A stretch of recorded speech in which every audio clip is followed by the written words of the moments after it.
রাজ্য রাজভবন সংঘাত নতুন পর্যায়ে নিল। এবার গৌরবঙ্গ বিশ্ববিদ্যালয় উপাচার্যের ঘর সিল করার নির্দেশ দিল রাজ্যপাল। পাশাপাশি বিশ্ববিদ্যালয় চত্বরে তার প্রবেশ করায় নিষেধাজ্ঞা জারি করেছে রাজ্যপাল। বিশ্ববিদ্যালয়ের রেজিস্ট্রারের কাছে মেল করে নির্দেশ পাঠিয়ে দেওয়া হয়েছে রাজভবন থেকে। বঙ্গ বিশ্ববিদ্যালয়ের রেজিস্ট্রার বিশ্বজিৎ দাস এই কথা জানিয়েছেন। আপনাদের কাছেও খবর পৌঁছে গেছে।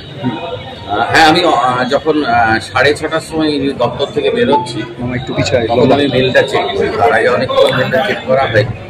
আমাদের ছাত্রদের একটা প্রোগ্রাম ছিল, সেই প্রোগ্রাম ইফতার পার্টি, আমাদের ছাত্ররা আমি ওখানে ব্যস্ত ছিল।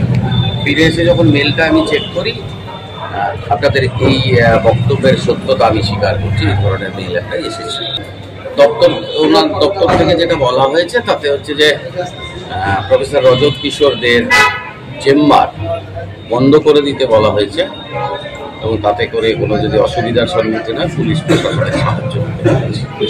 আমি অ্যাজ এ রেজিস্ট্রার আমি তাকে বারণ করার মতো পজিশনে নেই, কারণ তিনি রাজ্য সরকার নিযুক্ত ভাইস চ্যান্সেলর বর্তমান। আমার কাছে যা রিপোর্ট, আমি শুধুমাত্র লিয়াজোর কাজটা করি ভাইস চ্যান্সেলরের সঙ্গে উচ্চশিক্ষা দপ্তরে। রাজভবন তো ওনাকে ঢোকার বারণেই করেছেন, আর আমাদের ভাইস চ্যান্সেলর ছুটিতেও আছে। আমি এককভাবে কোনো সিদ্ধান্ত নিতে পারি না।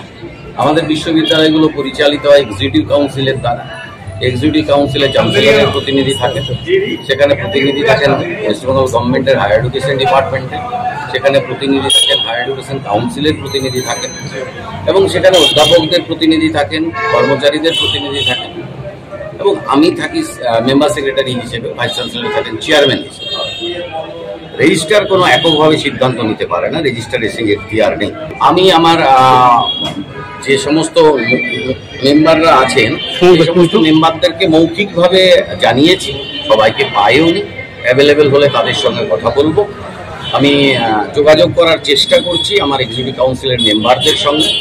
আমার বিশ্ববিদ্যালয়ে 3 জন ডিন আছেন 3টে বিভাগের, যারা এই সমস্ত বিভাগের অধ্যক্ষ বলা হয়, তারা একাডেমিক হেড ওই সমস্ত কনসার্ন ফ্যাকাল্টি, তাদের সঙ্গে আমি যোগাযোগ করার চেষ্টা করছি। আমি উচ্চশিক্ষা দপ্তরের সঙ্গে যোগাযোগ করার চেষ্টা করছি। আজকে শুক্রবার উচ্চশিক্ষা দপ্তর বন্ধ হয়ে গেছে, কাল পরশু 2 দিন ছুটি। আমার সমস্ত রিপোর্টিং, যে ধরনের চিঠি এসছে বিশ্ববিদ্যালয়ের কি অবস্থা, তা আমি উচ্চশিক্ষা দপ্তরকে জানাবো। আমি এক্সিকিউটিভ কাউন্সিলের সদস্যদের জানাবো। এবার এক্সিকিউটিভ কাউন্সিলের সদস্য এবং উচ্চশিক্ষা দপ্তর সেটা বিষয়ে যা পরামর্শ দেবেন, সেই পরামর্শ অনুযায়ী এক্সিকিউটিভ কাউন্সিলের নির্দেশ মতো আমাকে কাজ করতে হবে। পাথর ছাড়াই প্রতিকার সম্ভব। মালদার প্রাচীনতম ভৃগু বংশ জ্যোতিষী পণ্ডিত এস শাস্ত্রী। দাম্পত্য সমস্যা, বিবাহে বাধা, ব্যবসায় অবনতি, পরীক্ষায় অকৃতকার্যতা, ভাগ্য গণনা, গোষ্ঠী বিচার, ঠিকুচি গোষ্ঠী এবং মৃত্যু ছাড়া সকল সমস্যার সমাধানের জন্য যোগাযোগ করুন জগদম্বা জ্যোতিষ কেন্দ্র, বিবেকানন্দ স্কুলের পাশে, মালদা। মোবাইল 09730278332 অথবা 09332056956।